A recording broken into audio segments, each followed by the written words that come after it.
Help support the show by joining the Patreon or becoming a YouTube member. Also, hit that like button and subscribe if you want more Browns-focused content.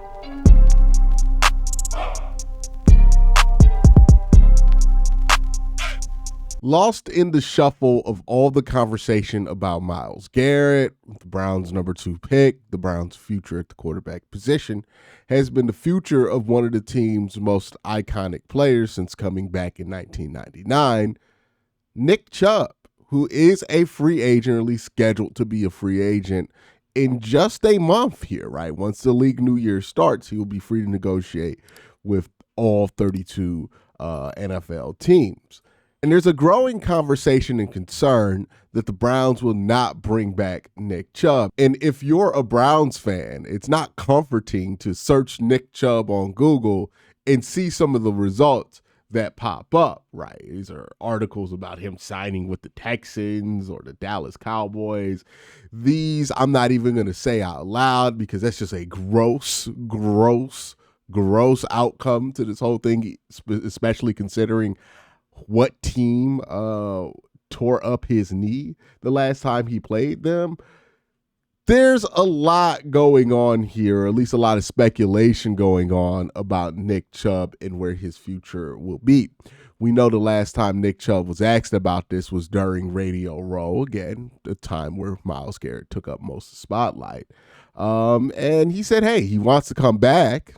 Browns haven't reached out. So there's obvious intent for Nick Chubb to want to return to Cleveland. It doesn't seem like he is even really entertaining other options as of now. He wants to stay in Cleveland and will pursue that as long as it feels like a viable possibility. So the ball is completely in Cleveland's court when it comes to keeping Nick Chubb.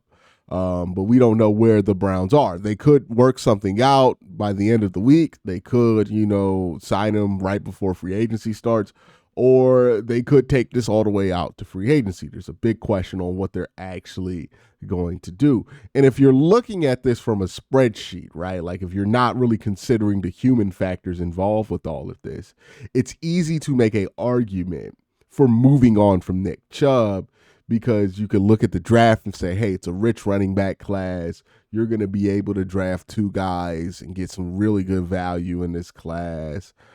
Chubb's coming off an injury. He's close to 30. And you can make the argument very callously about letting go of Nick Chubb.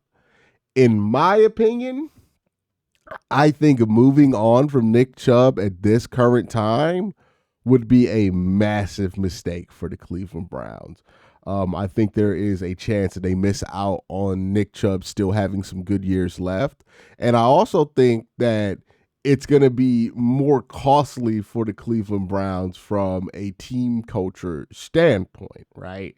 The Myles Garrett trade request is putting this team in a tough place because you're trying to still sell a culture. You're trying to still build a culture, but when the best player on the team is saying publicly that he does not feel convinced about the Cleveland Browns' chances, this culture that you're building, that's chances to get him to a Super Bowl, it means that creates a situation where you have to look for support wherever you can get it, especially if it's going to be from credible people within the organization. And that means you got to retain people who want to be here. Nick Chubb clearly wants to be here. And also what Nick Chubb is a locker room presence that can rival Myles Garrett, right? Like Myles and Nick Chubb have been the 2 most important players on the Cleveland Browns as far as a culture standpoint since they've been drafted to Cleveland in 2017 and 2018 respectively, right?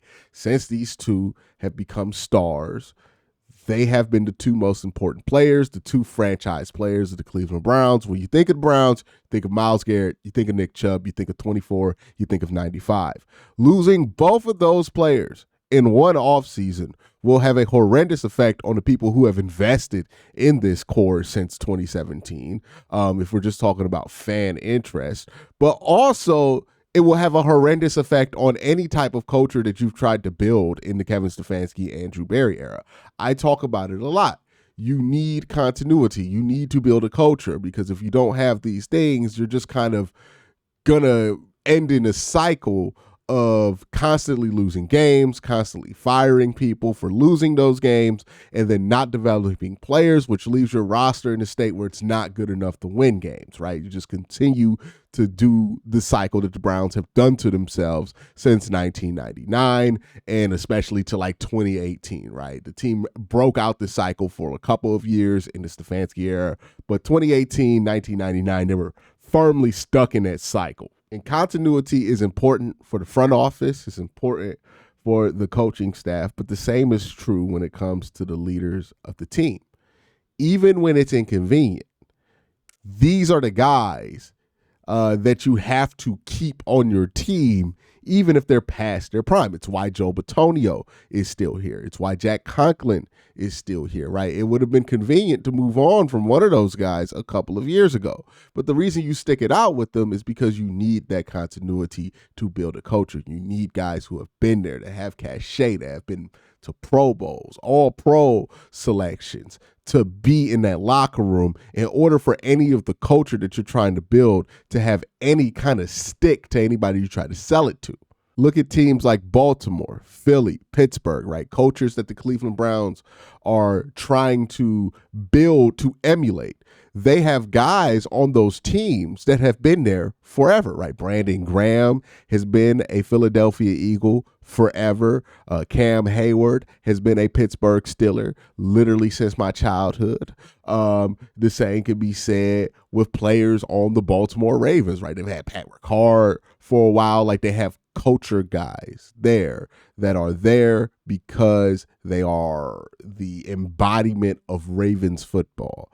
Nick Chubb is that to whatever Cleveland Browns football is going to become, right? If you want to say, I want Cleveland Browns football, what does that mean? It means something like Nick Chubb. It's going to be embodied by Nick Chubb or by the memory of what Nick Chubb was at his peak as a player. Either way, it's important to keep that guy. It's easy to make an argument, oh, let's just walk away. He's just a running back.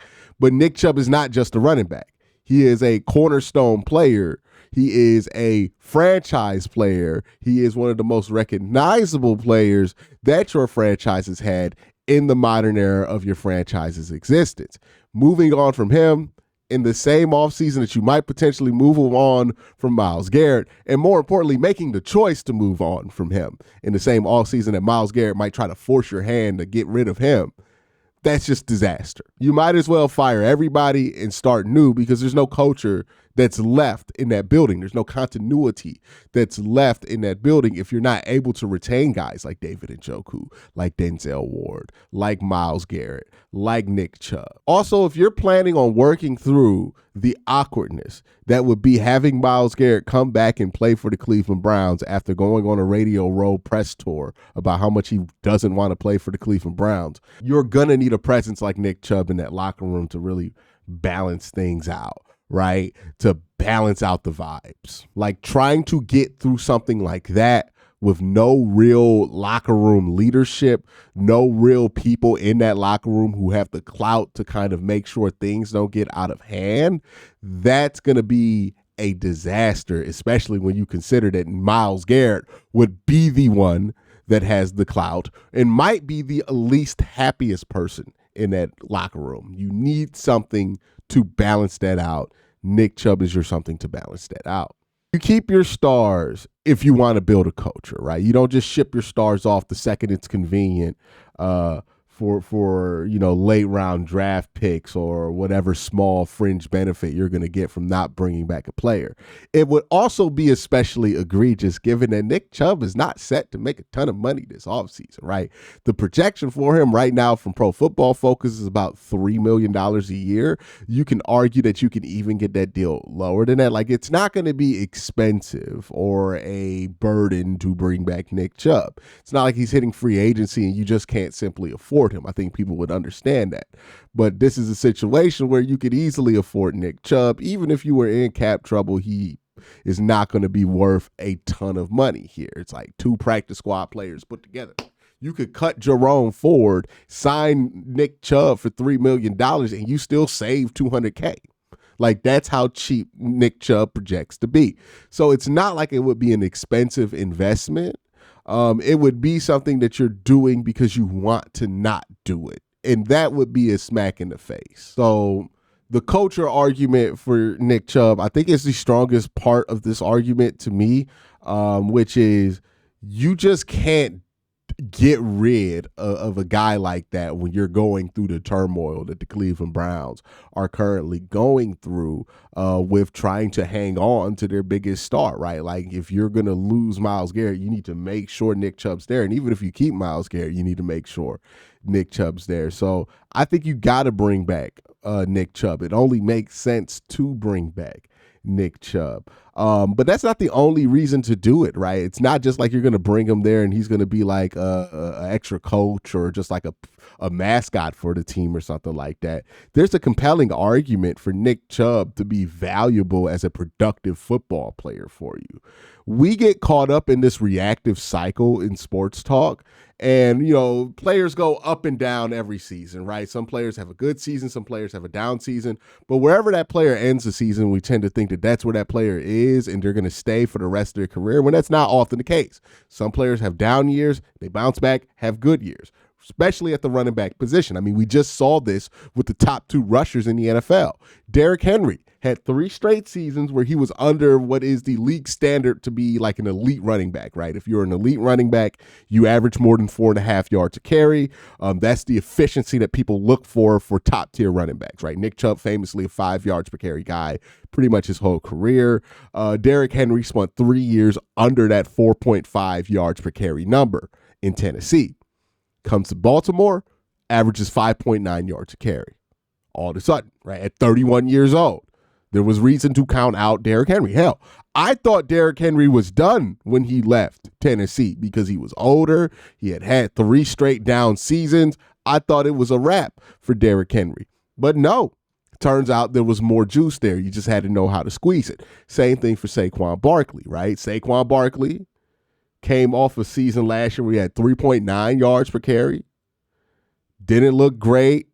Injury history. People are throwing that in his face, right? And then you have, you know, like Saquon Barkley, for as good as Saquon had been in his early times in New York, the injuries and the infrequency in which he played made it so that people valued somebody like Nick Chubb more than Saquon Barkley, and they were in the same draft class. Saquon was the number 2 overall pick. Nick Chubb was a 2nd round pick. Then Saquon gets to Philadelphia. He looks like the MVP on the Super Bowl team, the best offensive player for a Super Bowl team, and his yards per carry skyrocket. And again, this is somebody who most of his career was seen as not the pure runner that Nick Chubb was for most of his career.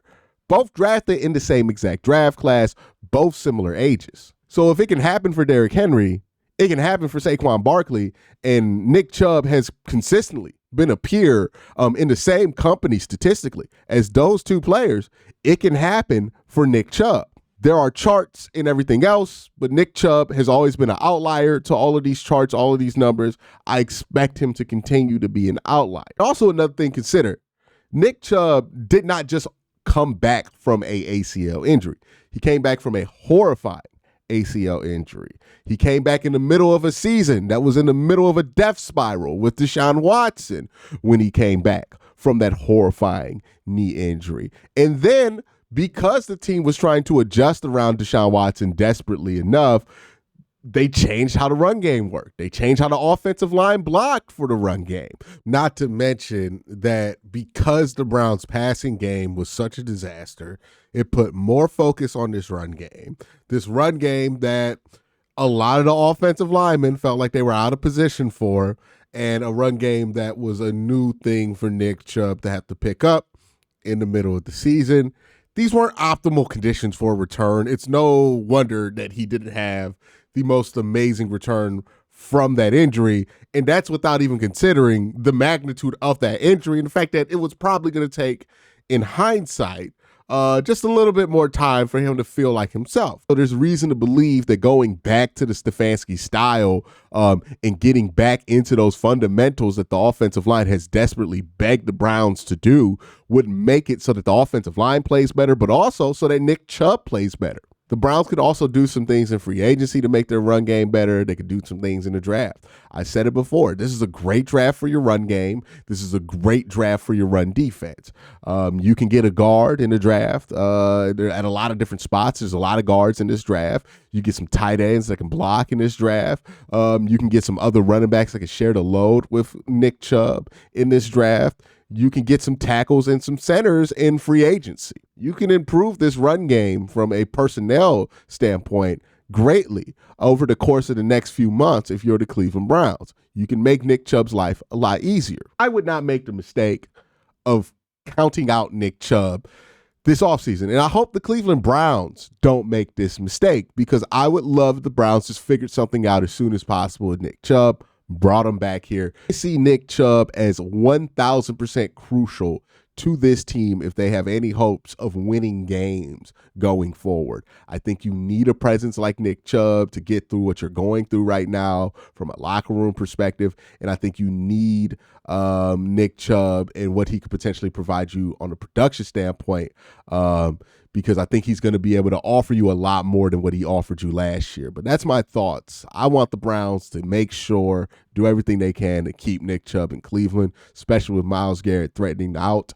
I think it's important to bring back a dude like Nick Chubb and make sure he at least retires with the Cleveland Browns, right? You want to make sure your legends stay on your team and retire on your team if you're trying to build cultures. This is how teams do it, right? It takes a while. It takes a lot of winning to build a culture. It takes a lot of continuity to build a culture, but you got to do these basic things, right? You got to keep your key players. The players, like, they've talked so much about how Nick Chubb is important to the culture of the Cleveland Browns and what they want to build going forward. Well, if he's that important, then you got to bring him back, especially if he's not going to be expensive. And I would hate to see Nick Chubb in a different uniform, let alone, oh God, black and yellow, right? So I hope the Browns do everything they can to bring back Nick Chubb and they don't get too smart about this one. Nick Chubb brings you a lot of value that can't be put on the stat sheet. And I think Nick Chubb's underrated in the value that he could put on a stat sheet if you just give him another opportunity in the offense he's a little bit more familiar with. But y'all let me know in the comment section down below. Have a great day. Have an even better night. Peace.